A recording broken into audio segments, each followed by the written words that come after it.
Soudain, pour la première fois de son histoire, Apple était très inquiet pour son avenir, car plus personne n'achetait de Macintosh. Pour sortir de la crise, John Sculley, rappelez-vous, celui que Jobs a fait venir 2 ans plus tôt, va prendre une mesure alors impensable. Virer le père du Macintosh, le fondateur d'Apple. Pour Steve Jobs, la désillusion est cruelle. Viré à 30 ans, il doit se résoudre à une longue traversée du désert.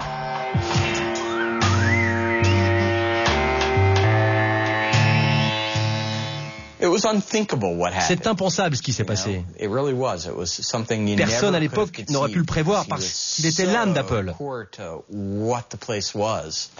Ça semblait vraiment n'avoir aucun sens. Où est-ce qu'on va là? Steve Jobs doit tout recommencer à zéro. Il va essayer de reconstruire une nouvelle société d'informatique qu'il appelle Next. Mais cette fois-ci, moins de réussite, ça ne décollera jamais. 12 ans plus tard, Bill Gates est maintenant le maître du monde. Il règne sans partage sur l'informatique mondiale. 97% des ordinateurs de la planète tournent avec son programme Windows. Son entreprise, Microsoft, est la plus puissante du monde. En revanche, Apple, seul à résister face aux géants, n'a cessé de perdre du terrain. Sa part de marché s'est réduite comme peau de chagrin, seulement 3%.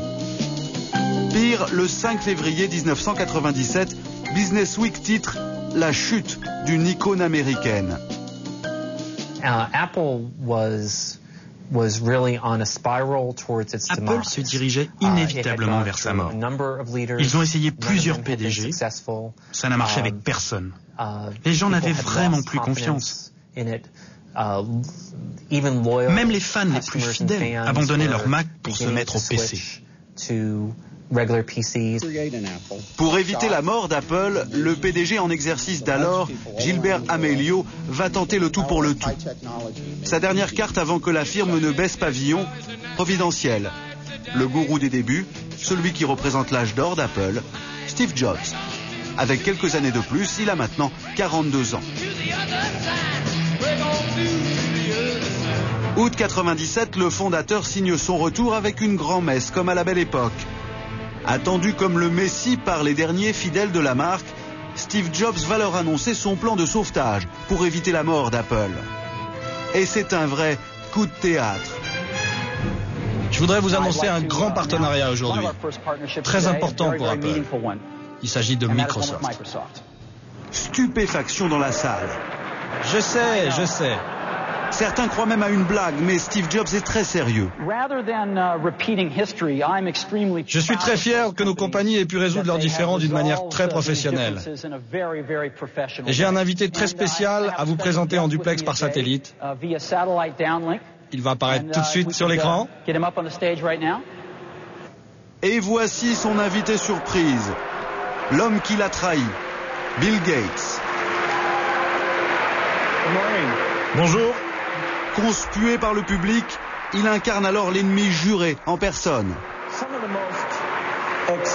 Un des moments les plus excitants de ma carrière, c'est quand j'ai travaillé avec Steve sur le Macintosh. Cela paraissait impensable. Les deux frères ennemis ont passé un accord pour solder les comptes du passé. Steve Jobs renonce à toute poursuite judiciaire contre Bill Gates, qui l'accusait d'avoir plagié son Macintosh. En contrepartie, Bill Gates lui fournit des programmes pour ses ordinateurs et un gros chèque de 150 millions de dollars. Cela ressemble à un pacte avec le diable. Steve Jobs veut tout faire pour sortir Apple de cette situation désespérée. Mais cet armistice entre les deux rivaux ne durera pas très longtemps.